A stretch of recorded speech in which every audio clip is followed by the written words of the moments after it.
Welcome to Breaking Down Bergman. I'm David Friend. I'm Sonia Strimban. And today we're looking at film number 2, It Rains on Our Love. Det var mycket bättre att gå på vägen.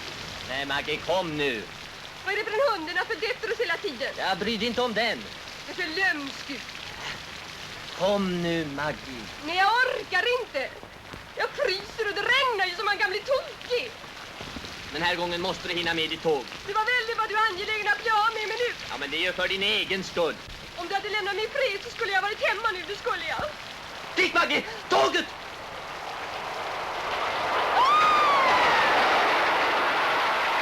Vad gick det på dig? Jag bryter benet och det är ditt fel alltihop. Rör mig inte! Jag vill ligga här och frysa ihjäl så kan du få det som du har ordnat. Nej, du har bara vrickat foten lite. Kom nu, Maggie! Jag avskyr dig, jag avskyr dig, jag avskyr dig! Ja, egentligen skulle man låta det ligga. Hunden! Hunden? Ja, hunden, jävla stackars hunden. Han kanske har blivit överkörd av tåget. Vad är det? Vad som du sa, det är något konstigt med den där jycken, då. So after we saw the first one and we were all like super analytic about it and we tried to come up with all these themes and nuances and complexities, this one took me a little bit aback because it was just so lighthearted and kind of funny and it didn't seem to connect with the one that we saw before. So I was a little perplexed, but I was amused. I thought it was kind of interesting because Bergman made this film less than a year after Crisis, the movie in which he didn't actually finish it because another director stepped in to make sure it all came together. That's And now here he is with a film that's a little bit lighter. It looks like maybe he pulled back a little and gathered his thoughts. Yeah, it could be. I mean, the story is definitely a lot simpler here. Yeah. Like it's linear as opposed to Crisis, which had like these multiple overarching plot complexities and like divergent characters. Here we have like a linear plot. So you have two underdogs, a boy and a girl who meet and then like throw their lots in together and try to make a go of it in life on the straight and narrow. So Maggie and David, the two characters, you know, they're misfits in society because Maggie, you know, was in the family way and she, you know, wasn't married and had a lover, and David's been to prison a few times, so, and now they've met each other and they actually want to do things right, except they're having a little bit of challenge with that because society's not accepting them. Bergman doesn't make any sort of definitive moral characteristic judgments in this film like he did in Crisis, where That's true. you were kind of presented with the characters. Very matter-of-factly, like, here they are, Right. David and Maggie. Here there's more sort of ambiguities, and they're a little more human, I guess, in that sense. In that, Yeah. you know, they're more complex. They're less stagey. Right. So we were going to sort of break down the two characters here, Maggie and David. You were going to talk about Maggie a bit? Well, she's really, she's kind of a happy-go-lucky girl, right? She had her lover when she was younger, and then that kind of tainted her in a way, I guess you could say, or that's how the film presents her, and so she hasn't really fixed it up with anyone, and she bumps into David on a night when it happens to be raining, what do you know? And they fall in together, and it's very easy for her because she's done it before, so. Now David himself is quite flawed.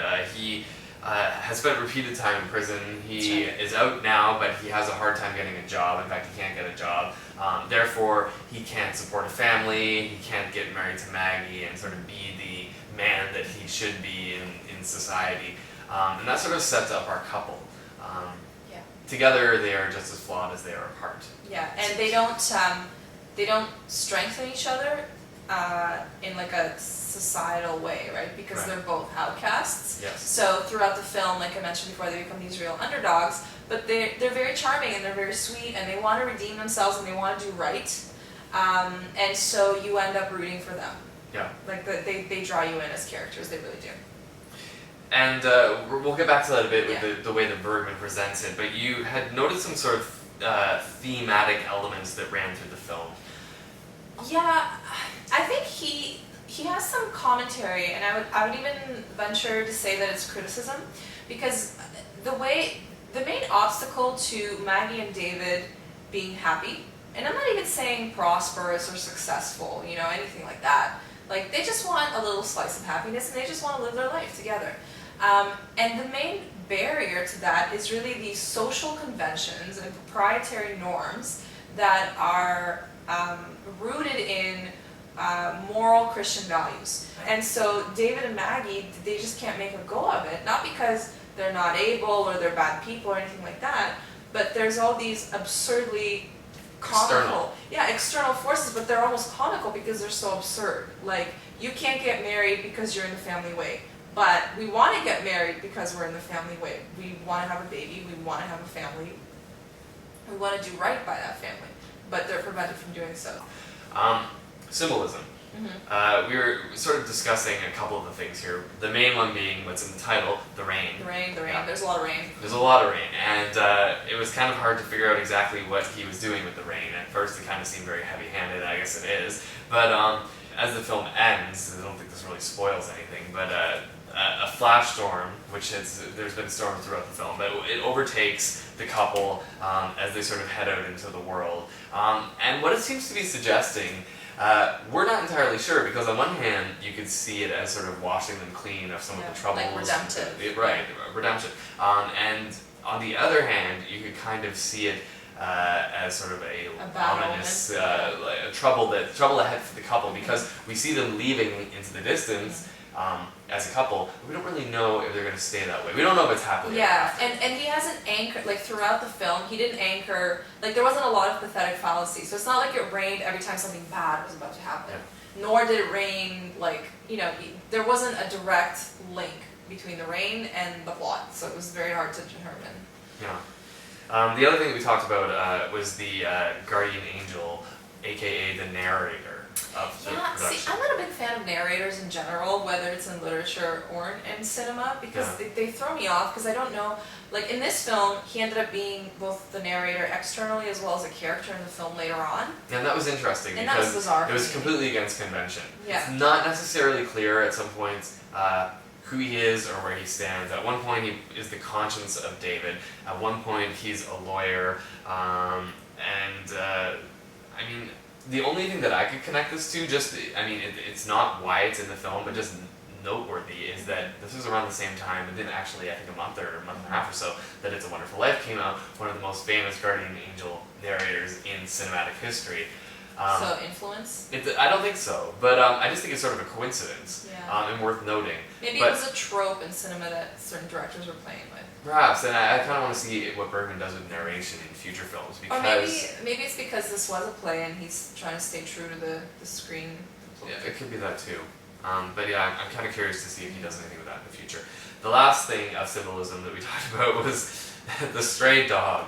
Oh yeah, I thought that was important just because, like, Maggie and David are a little bit like stray dogs. Like, they don't fit into society. And they're underdogs. And they're underdogs. So, like, yeah, throughout the film, there's a silly little dog that randomly pops up everywhere. And it doesn't always make sense. Like, he's dancing around on his hind legs, and I think that goes back to your comedic angle. Like, you'll have really kind of nice, playful, sweet scenes, which are then interrupted by, like, very slapstick, like, comedy. Mm-hmm. And at the same time, you would have elements which are highly absurd, but then end with, like, this really subtle irony. So it's I don't know, I think it's a little unbalanced. I think Bergman is still getting his footing and learning how to direct comedic interruptions. Yeah, I think that's pretty clear. I mean, this is definitely not a perfect film in any sense, but it was really enjoyable. I think we had a good time with it because it wasn't the same as Crisis. I mean, we could have returned to the same Bergman, slightly more improved than last time, but instead we got a completely different side of a director. Yeah, it was charming, it was lighthearted. Would I say that it's essential? Probably not. No, I don't think so, but almost at the same time, it's so much fun that why not? Anyway, that wraps up It Rains on Our Love. Thanks for watching Breaking Down Bergman. Don't forget to comment on the video, let us know what you thought of the movie yourself. And subscribe.